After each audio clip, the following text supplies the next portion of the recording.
तो स्वागत है आपका एक नए दिन की शुरुआत में। आज है मुझे हांगकांग में 5वां और आखिरी दिन। तो आज इस एपिसोड में अगर मैं आपको कुछ घुमा पाया तो बहुत अच्छी बात है। और इसके साथ-साथ मैं आपको आज पूरा मकाऊ और हांगकांग का बजट बताऊँगा कि आप मिनिमम कितने पैसों में यहाँ आके बहुत अच्छे से घूम सकते हो। तो चलो वीडियो स्टार्ट करता हूँ। यूजुअली हांगकांग वालों को पर्ल्स का ज़्यादा शौक होता है। यहाँ पे गोल्ड नहीं पहनते हैं ये लोग। देखिए ये एक rose gold white gold shop है और इसके ठीक बगल में इधर ये एक पर्ल्स शॉप है। और इसके साथ मैं आपको एक चीज और दिखा दूं। इसका ये मतलब ये नहीं कि यहाँ पे कहीं पे भी गोल्ड नहीं मिलेगा। गोल्ड की यहाँ भरमार है, पहनने वाले गोल्ड भी पहनते हैं। और ये देखिए कितना प्यारा लग रहा है, बुद्धा का स्टैचू ऑन गोल्ड। तो ये गोल्ड शोरूम है और ये शोरूम खुल रहा है और शोरूम खुलते ही ग्राहकों की देखिए लाइन खड़ी है कि शोरूम कब खुले और वो अंदर जाके शॉपिंग करें। तो ये तो हाल है हांगकांग मकाऊ के। तो ये उस दिन जो मैंने यहाँ पे रिटर्न टिकट ली थी जिसके कारण मुझे 8 हांगकांग डॉलर का फायदा हुआ था 4+4 का, तो आज वो काम आएगी। तो आइए अब हांगकांग के वेदर की बात कर लेते हैं। यूजुअली यहाँ गर्मी के टाइम पे जब इंडिया में गर्मी होती है तो यहाँ पे बहुत ज़्यादा गर्मी होती है। अभी जैसे इंडिया में ठंड का टाइम है तो यहाँ पे भी ठंड है। तो इक्वली मौसम चलता है, जैसा मौसम इंडिया में है वैसा मौसम यहाँ है। लेकिन ठंड को और गर्मी को आप थोड़ा यहाँ एक्स्ट्रा रख सकते हो। और ये एक ईस्ट एशियन कंट्री है।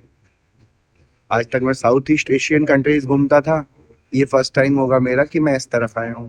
तो मैंने किसी सीट एक्सचेंज करवा के मैं बस में एकदम आगे बैठा हूँ अपर डेक पे। तो अब मैं आपको यहाँ से टाइम लैप्स दिखाता हूँ और थोड़ी देर में मैं आपको जानकारी देता हूँ। तो आइए अब उस टॉपिक पे बात करते हैं जिसके लिए आप ये वीडियो देखने आए हैं कि हांगकांग और मकाऊ जाने घूमने में खर्च कितना आता है। तो सबसे बड़ा जो खर्चा है वो फ्लाइट टिकट है। यूजुअली 20 to 24 के रिटर्न टिकट के लगते हैं, मतलब आना जाना दोनों। तो उसका हम 22 के जोड़ते हैं। सेकंड मेजर जो खर्च था वो रहने का था। तो chunking mention is the best option, जहां मैंने तो काफी ज्यादा लगभग 18 के दिए 2 लोगों के, क्योंकि उनका न्यू ईयर चल रहा था। अब आप यूजुअली 10K में 4 नाइट 5 डेज मस्त मेरे जैसा रूम सिंगल भी हो अगर आप तो भी ले सकते हो। तो रुकने का मैं 9K ऐड करूंगा। आप 2 लोग भी जाते हो तो न्यू ईयर केवल हटा देना, तो आपका 10K सफिशिएंट होगा, क्योंकि 10K में आपको डबल के लिए भी रूम मिल जाएगा। तो अब ऐड करते हैं 22K plus 9K is equal 31K मेरा खर्च हो चुका है।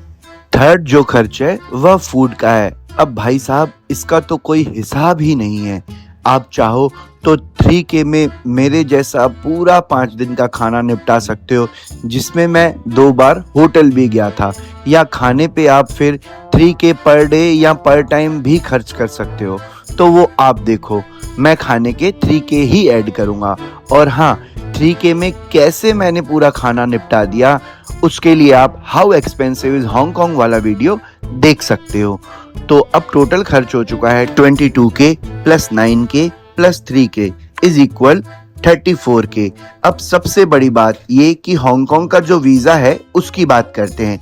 वीज़ा तो फ्री है, लेकिन इसका ये मतलब नहीं है कि आपने फ्लाइट टिकट निकाली और मुंह उठा के एयरपोर्ट पहुंच गए। भाई साहब वहां से वापस भी लौटा देते हैं। तो वीज़ा फ्री है, और फ्री में वीज़ा कैसे हासिल करें उसके लिए आप मेरी हांगकांग सीरीज का वीडियो नंबर 1 और 2 देखें, आपको पूरी जानकारी मिल जाएगी। तो अब टोटल जो खर्च हो चुका है वो 34K है। 34K के बाद 3K मैं ट्रांसपोर्टेशन का ऐड करूंगा, जो कि हर प्रकार का था, जिसमें बस से मैं एयरपोर्ट से सिटी सेंटर गया, देन वापस भी आया, पूरी मेट्रो राइड्स। इसका आप 3 to 5K ऐड कर सकते हो। तो 3K मैं इसका भी ऐड करता हूँ। 34 प्लस 3 इज इक्वल 37K। अब आता है टूरिस्ट पॉइंट का एंट्री टिकट।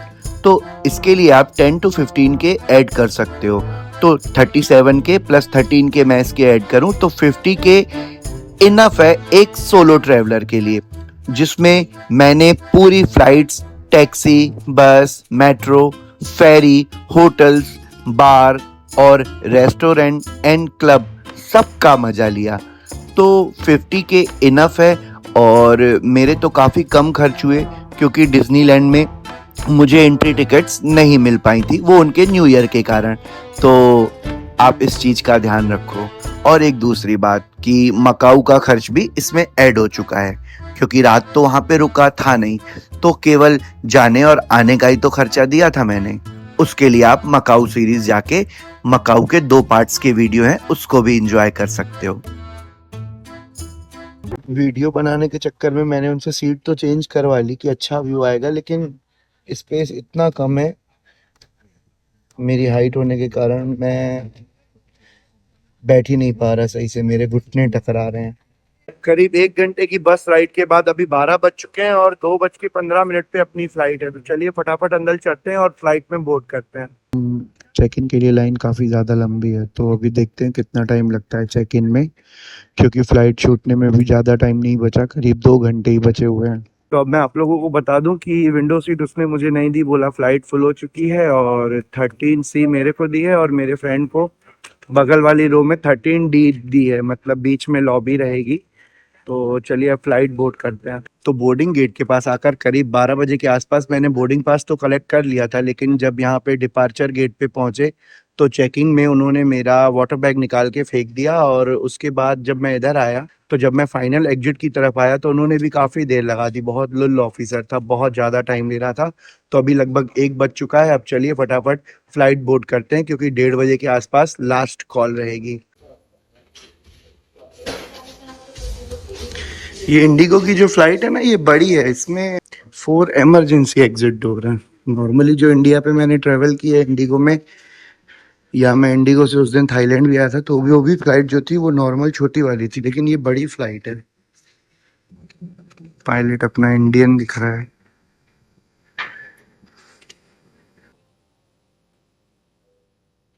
तो जैसा कि मैंने आपको बताया था कि सीट्स अलग अलग मिली हैं, लेकिन एक्सचेंज करते करते मेरे को विंडो सीट मिल गई। मेरी सीट पे कोई एक ओल्ड लेडी बैठी थी, उनका हाथ फ्रैक्चर था, तो उन्होंने मुझसे कहा कि वो सीट उनके राइट हैंड के लिए परफेक्ट है, तो मैंने उनको अपनी सीट दे दी। और मेरे फ्रेंड को भी बगल वाली सीट सतीश को मिल गई है। तो चलिए हम दोनों अब साथ में बैठेंगे।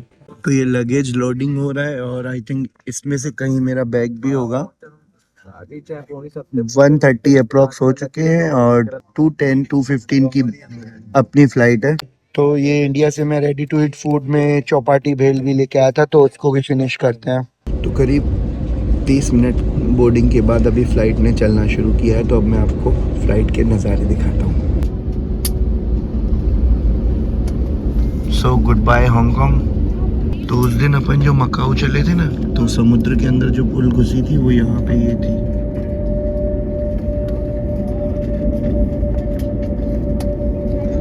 ये जो पुल है ये समुद्र के अंदर घुस के वो उधर मकाऊ के लिए निकलेगी, करीब 10-12 किलोमीटर अंदर, ताकि ऊपर से बड़े जहाज निकल पाए।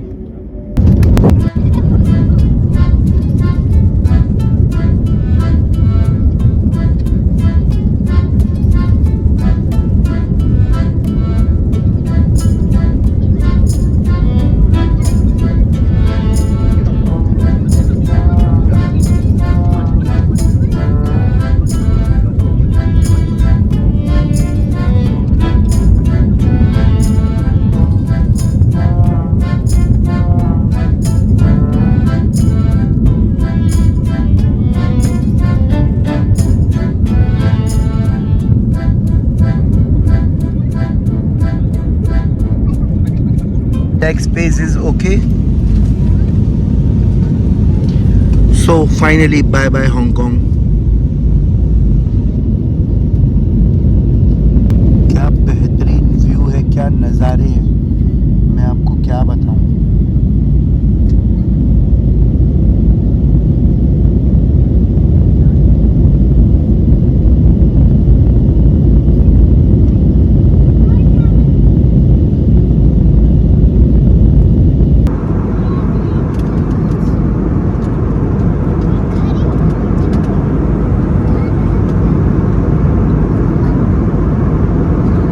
सो फाइनली इंडिया में वापस आपका स्वागत है।